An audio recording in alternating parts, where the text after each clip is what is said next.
In the shadowed corridors of power in Washington, D.C., a storm was quietly gathering. Analysts, diplomats, and intelligence officials pored over reports from West Africa, each one painting a darker picture of Burkina Faso's crumbling internal cohesion. Tensions between military factions had reached a fever pitch, with whispers of a coup gaining traction. There was talk of weapons movements, secret meetings, and loyalties shifting like sand in the desert wind. The country teetered on the brink of civil war, and the world, as always, watched nervously from a distance. But one man was not content to watch. Ibrahim Traoré, the transitional leader of Burkina Faso, was young by presidential standards, sharp-eyed, firm in his beliefs, and unshaken by the weight of the state on his shoulders. Born from the army ranks and hardened by conflict, Traoré had emerged not merely as a military figure, but as a symbol of a people's hope.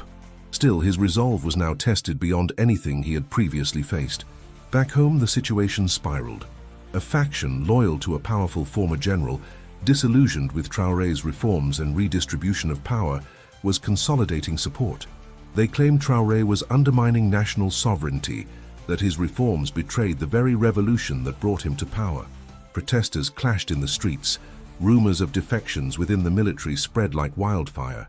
Foreign embassies began quietly evacuating personnel. For Traoré, the threat was clear. If no action was taken swiftly, his country would descend into a war with no winners, only ruins. Yet, what could he do? He was no longer fighting just against political enemies, but against fear, suspicion, and an entire machine ready to devour itself. It was then that he made a choice that baffled his closest advisors. Instead of rallying troops or tightening his grip on power, Traoré announced, without fanfare, without preamble, that he was flying to the United States. No state visit, no scheduled meetings. He would arrive unannounced. "Let them think I am running," he had said with a half-smile to his stunned chief of staff. "Let them think I have abandoned the throne, but I go to seek peace, not power." The plane took off under the cover of night, with only a skeleton crew and a heart full of risk. The world would wake to confusion. Where was Traoré? Had he fled? Was there a coup already underway? What followed would become a defining moment, not only in Traoré's legacy, but in the modern history of conflict prevention. Yet at that very moment, all that existed was a single leader defying expectations, stepping into unknown territory with nothing but conviction. And while the gears of Washington turned with their usual calculated pace, something unusual was about to unfold. A meeting not scheduled in any diplomat's agenda, a conversation not born from politics, but from necessity. Before we continue, take a second to subscribe to our channel. Stories like this, of real leadership, bold decisions, and the subtle turns that change history, deserve to be told. Your support helps us bring more of them to light. Because what happens next isn't just about Burkina Faso. It's about how one man, through a single unannounced step, began unraveling a catastrophe before it erupted. And that step began in silence, in the dark of a plane bound for America. The moment Ibrahim Traoré's plane touched down in Washington, D.C., it was as if the world had paused. There had been no press briefings, no diplomatic notices, not even a formal escort. The leader of a nation on the brink of collapse had arrived in the capital of global power with nothing but a carry-on bag and the will to try something different. Security agents, initially skeptical, verified his identity again and again. Their eyes betrayed confusion. A head of state, alone, unarmed, asking not for protection but for time. Time to speak, to listen, to find a thread of hope in the noise of geopolitics. By midday, the news had broken. Burkina Faso's Traoré arrives in Washington unannounced. Pundits scrambled, analysts speculated. Some called it a desperate move, others a masterstroke. Inside a quiet room within the State Department, Traoré met with mid-level officials who had barely had time to prepare. His presence carried gravity that no security briefing could have anticipated. He laid no blame, made no accusations. Instead, he told them of a nation cracking beneath the weight of its own history, of fractures that grew sharper each day between soldiers who once fought side by side. He asked not for military aid, but for understanding. "I am not here to bargain," he said calmly. "I am here because peace has a narrow window and I intend to crawl through it before it shuts forever." Those words struck a chord. In a world accustomed to leaders arriving with lists of demands and calculated speeches, Traoré's candor was disarming. He wasn't selling an agenda. He was offering vulnerability. That honesty made its way up the chain. By nightfall, Traoré was face to face with senior advisors, his message unchanged. He spoke of the young soldiers back home, barely old enough to remember the last time the country was truly at peace, now being pulled into loyalties they didn't fully understand. He described elders begging him to stop the bloodshed, to hold the line. He painted a picture not of political struggle but of human loss, brothers divided, mothers grieving, communities unraveling. As the hours passed, something shifted. What began as a procedural meeting evolved into a dialogue.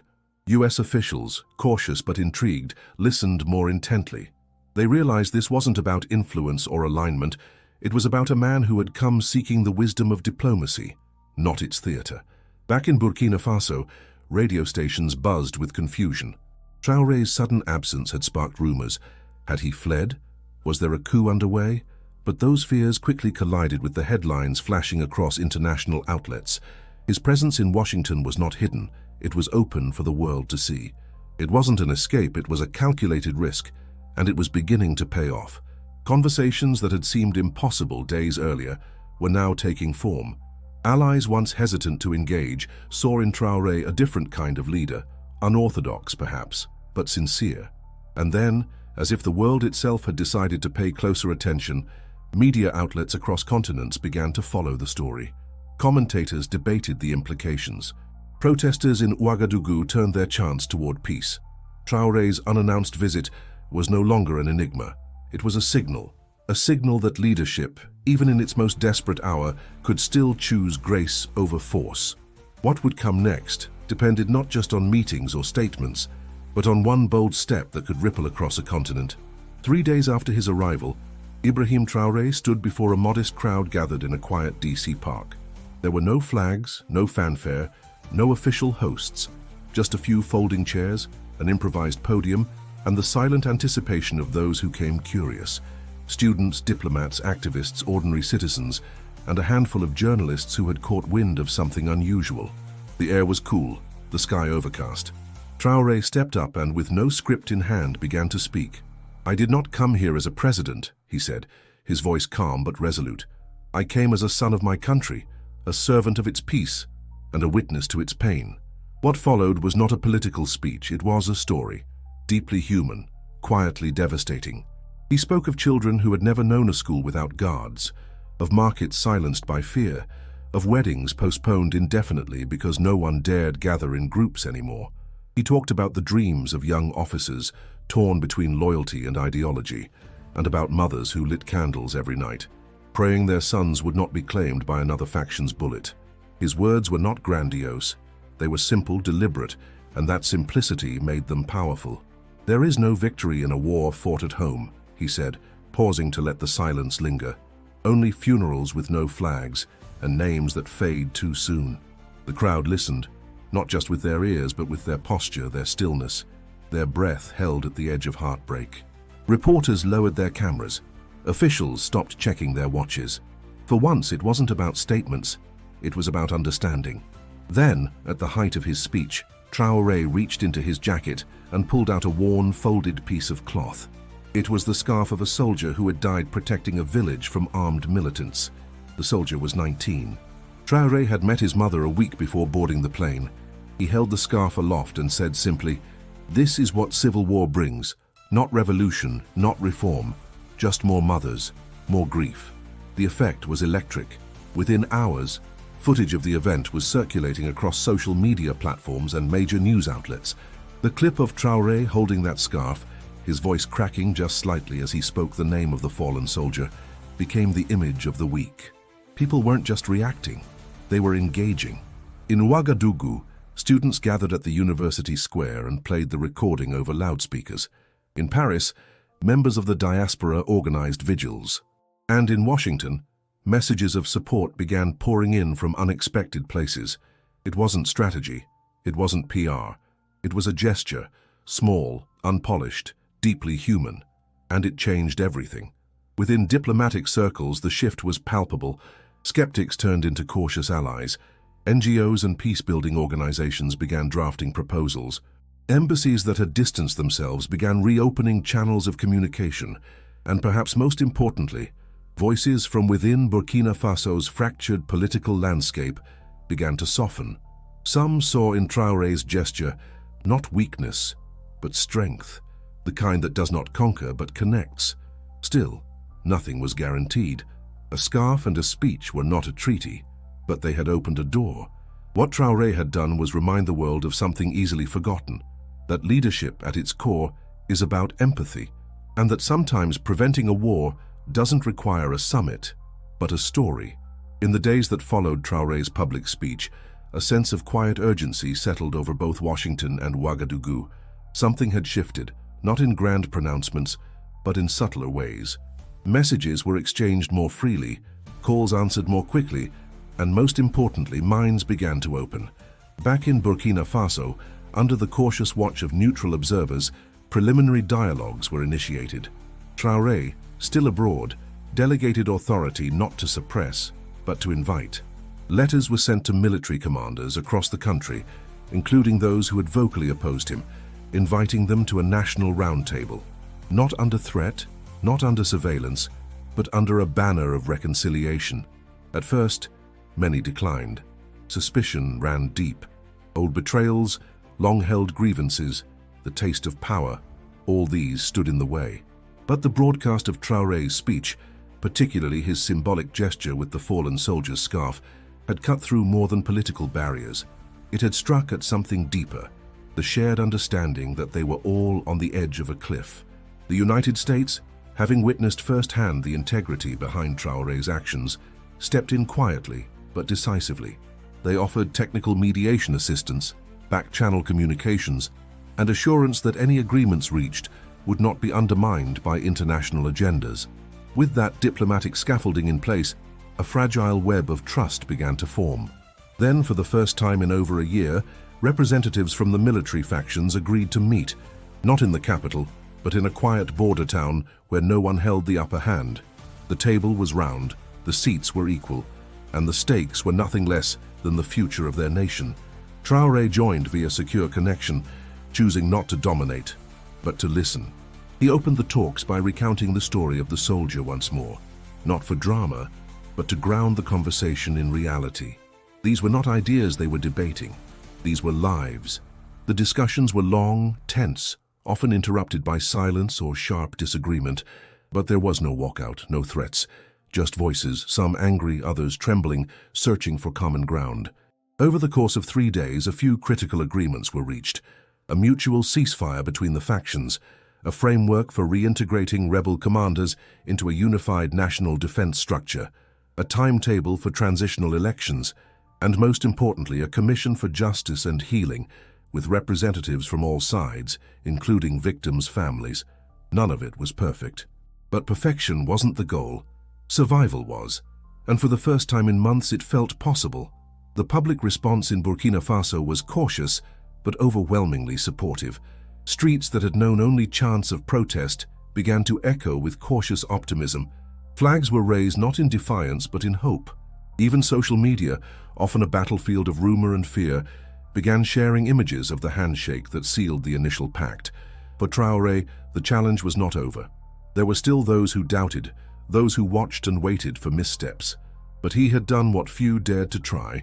He had turned the page without tearing it, and around the world, observers took note. Not just of the outcome, but of the method. Diplomacy without spectacle. Leadership without ego. Peace initiated not in halls of power, but through the heart of one man who refused to let his country bleed. What lay ahead would test every promise. But for the first time in a long time, Burkina Faso was no longer facing the abyss. It was stepping back from it. Weeks turned into months, and the tremors of war slowly gave way to the foundations of recovery. Burkina Faso, still bruised, began to breathe again. In the cities, the streets grew louder with daily life. Markets reopened. Schools, once shuttered by fear, welcomed students with chalkboards full of promise. The nation hadn't healed completely, but it had chosen to heal. Rebuilding was not swift. Infrastructure projects resumed cautiously. New commissions were launched to address past abuses. But perhaps the most profound change was less visible, a renewed trust between citizens and their government. Traoré, who had once been seen merely as a transitional figure, was now spoken of as something more, someone who had placed his people's future above his personal power. He did not declare victory. There were no parades. Instead, he traveled the country, often unannounced, meeting with displaced families, wounded veterans, orphaned children. In each encounter, he repeated a message: "We came close, too close. Let this be our beginning, not our end." International observers praised the process. Burkina Faso's peace efforts became a reference point in regional dialogues. In Addis Ababa, at the African Union, Traoré was invited to share his approach, not as a blueprint, but as an example of what could be achieved through humility and boldness in equal measure. Even at the United Nations, where political theater often overshadowed substance, his story was cited as a moment when diplomacy remembered its original purpose. But beyond the speeches and forums, the true impact was felt by ordinary people. Farmers in the north returned to their land, small businesses reopened, former soldiers enrolled in reintegration programs. The narrative had changed, not just from war to peace, but from hopelessness to participation. Still, Traoré knew the peace was young, fragile. He resisted the temptation to solidify power. Instead, he invested in electoral processes, pushed for a constitutional timeline, and ensured that opposition voices were not only tolerated but heard. His gesture in Washington had not been a conclusion, it had been an opening. What remained was for the nation to follow through together. And so, in the heart of Africa, without the thunder of guns or the blaze of revolution, a country stepped back from disaster, not by force, not by decree, but by a gesture. But a simple human gesture that asked for peace when no one else believed it was still possible. Before we end, take a moment to subscribe to our channel. Stories like this, real, complex, often hidden behind headlines, deserve to be explored. Your support helps us bring them forward, so the lessons they carry are never lost. And if this journey moved you, there's another story waiting, one of resilience under siege, courage in silence, and the hidden power of choice. Click the video on your screen now to continue exploring how history is shaped by those who dare to act differently. Because sometimes one step, unexpected, unguarded, and full of heart, can turn the course of an entire nation.